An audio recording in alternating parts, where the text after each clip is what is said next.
हरामजादे, तू क्या समझता था कि तू भाग जाएगा?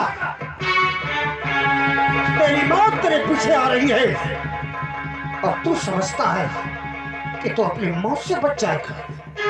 नहीं, दुनिया की कोई भी ताकत अब तुझे मेरे हाथों से नहीं बचा सकती। मरने के लिए तैयार हो जा। मैं कहता हूं हट जाओ।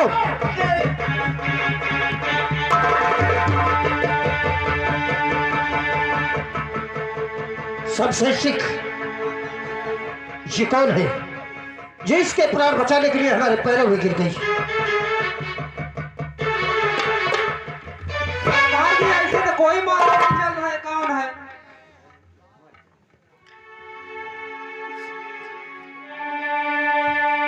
तुम क्यों उसे बचाने के लिए मेरे पैरों पर गिर रही हो?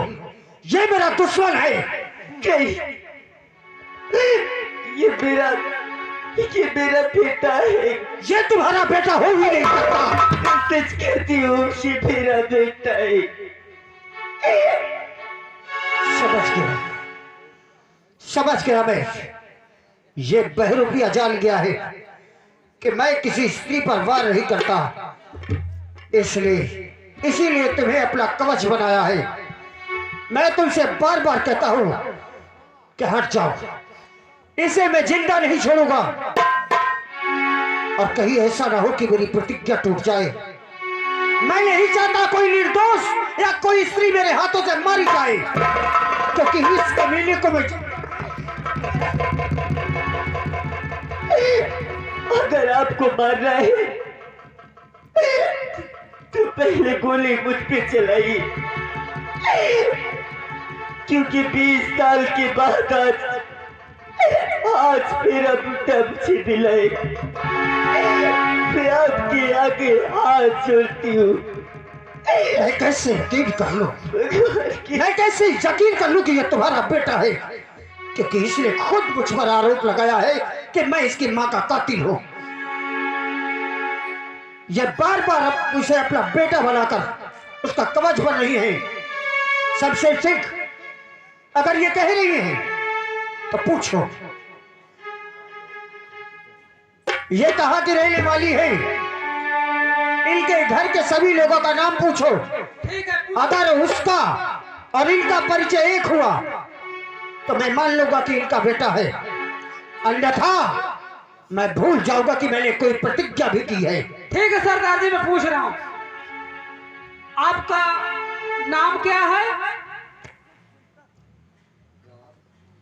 आपका गांव क्या है? कौन से गांव की रहने वाली हो?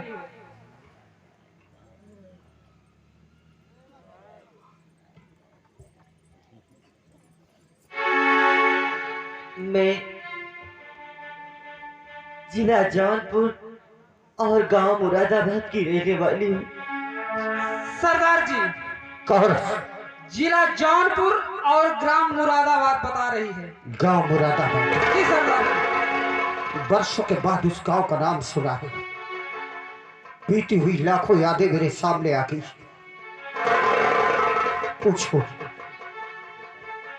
ये किनके घर की इज्जत है? इनके ससुर जी का क्या नाम है? आपके ससुर जी का क्या नाम है? मेरे ससुर जी का नाम था जंगीलाल। सरदार जी, ससुर जी का अपने जंगीलाल नाम बता रही हैं। जंगीलाल। इन नामों को सुनकर बीता हुआ कल मेरी आंखों के सामने आता है, परंतु एक गांव में हजारों व्यक्ति एक नाम के हो सकते हैं। फिर भी अगर सब कुछ मिला तो मैं सच मानूंगा। इससे पूछे इनके पति का क्या नाम था? आप बताइए, आपके पति जी का क्या नाम है?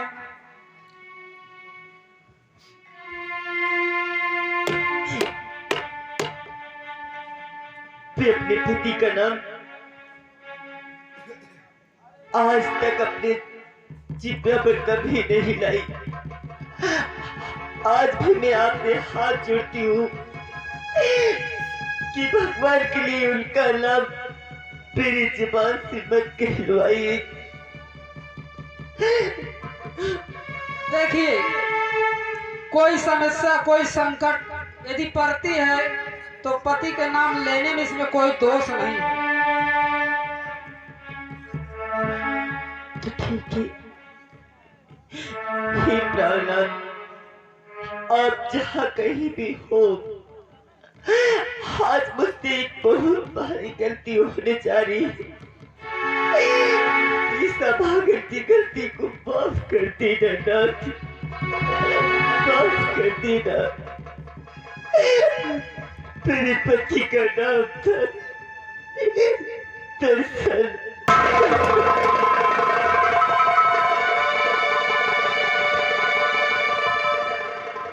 सरदार जी, ये तो आपका नाम बता रही है। सबसे से मैंने सब कुछ सुना। एक गांव, एक नाम मिल सकता है, लेकिन सारे नाम उसी परिवार से जुड़ते चले जाए, ऐसा नहीं हो सकता। जैसे ही इनके मुंह से मैंने अपने गांव का नाम सुना, तो बरसों का बीता हुआ कल मेरी आंखों के सामने एक आईने की तरह आ गया। जैसे ही मैंने इनके ससुर जी का नाम सुना, तो मेरे बीते हुए कल की परछाइयां मेरे चारों तरफ मुझे घेर कर खड़ी हो गई। जैसे पति के नाम पर ये नाम सुना, तो मेरा खोया हुआ अतीत मेरे सामने आकर खड़ा हो गया। परंतु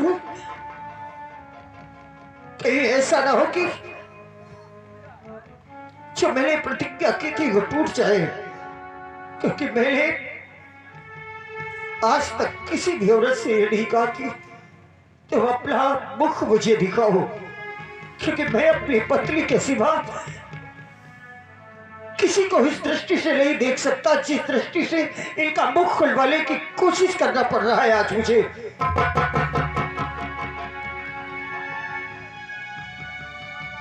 हे देवी, अगर तुमने जो भी कहा है वो सत्य है, तो कृपा करके तुम्हारा नाम क्या देवा है? हाँ, इस सभागर का नाम देवा है। मगर आप मेरा नाम पूछने वाले आप हैं कौन? जैसे ही तुम्हारे परिवार का नाम सुना, तो मैं समझ गया कि अगर ये नाम मिल सकते हैं तो तुम वही देवा हो जिसे मैं जानता हूं। मेरे मन की आशंका मिटाने के लिए अपने चेहरे से ये घूंघट हटा दीजिए। मैं आपको वचन देता हूं कि उसके बाद मैं इस लड़के पर कोई आंच नहीं आने दूंगा।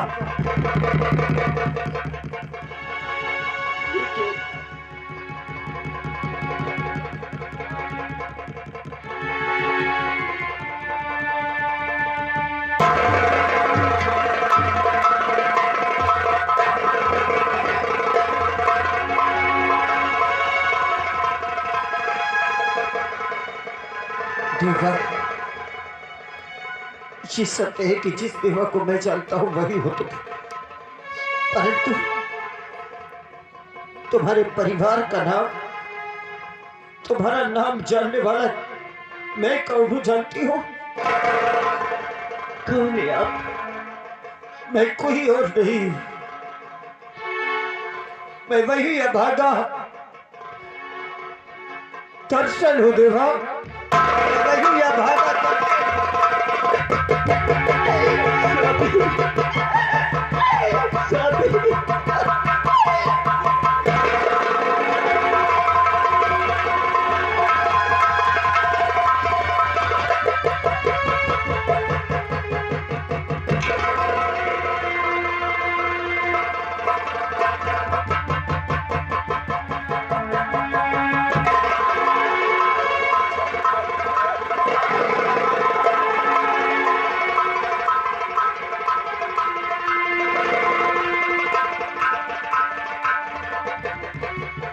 दीवा, मैंने तो ये सोच लिया था कि अब तेरा मेरा मिलन कभी नहीं होगा।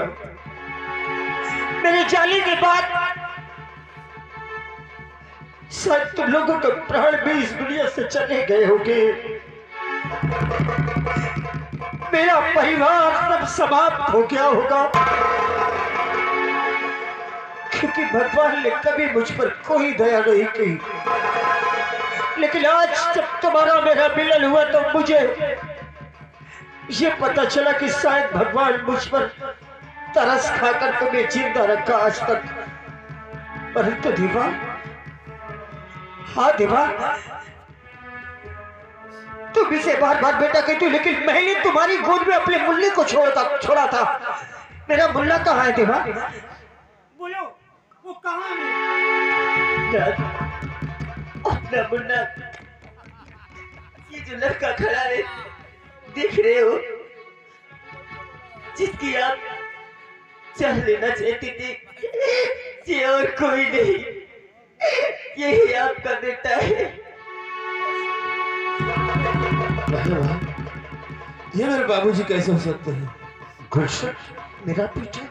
मेरे अब्बा हुजूर है, जिनको लोग हाजी जी के नाम से जानते हैं। हाजी अली? हाँ, नहीं बेटे, मैं उनका बेटा हूँ। नहीं बेटे, तो उनका बेटा हो ही नहीं सकता, क्योंकि उनके कोई बेटा था ही नहीं। तो मेरा बेटा है, क्योंकि एक बात की निगाहें धोखा खा सकती है। एक भाई की नजरें अपने भाई को पहचानने में धोखा खा सकती है, लेकिन एक माँ की ममता कभी भी अपनी औलाद को पहचानने पर धोखा नहीं खा सकती। बेटे, मुझे बाप बोलने का कोई अधिकार नहीं है, क्योंकि जिस हालात पर मैं तुझे छोड़कर आया हूं, संसार का कोई बाप नहीं आएगा। अरे जिन हाथों को फैलाकर मैं तेरे लिए भीख मांगता था, आज उन्हीं हाथों से मैंने तुझे मारा। आज अगर मेरी देवा मेरे सामने नहीं आ जाती तो मैं अपने खून की हत्या करके इतना कलंक की बाप बनता कि संसार से बाप बेटे का रिश्ता खत्म हो जाता।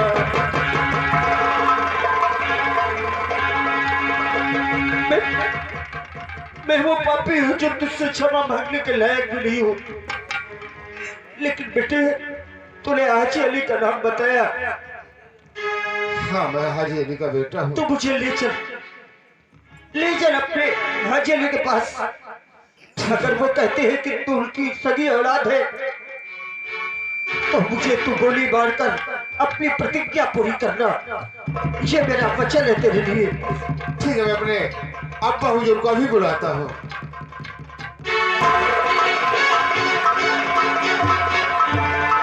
अब्बा हुजूर,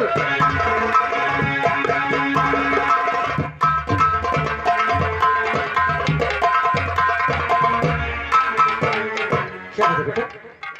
अब्बा हुजूर, देखो सामने। सामने? हाँ,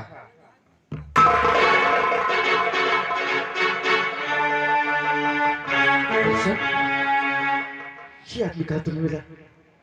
अब पूछो, मैं तुमसे कुछ पूछूं, उसे साफ साफ बताना। क्या बात, क्या पूछना चाहता है? पूछना बेटा, क्या चाहता है तुम्हें? सुनो मेरी बात। कहो। अरे अब्बा जी, अब साफ साफ कर दीजिए इजहार, और सही मेरी माँ कौन है, वहाँ किसकी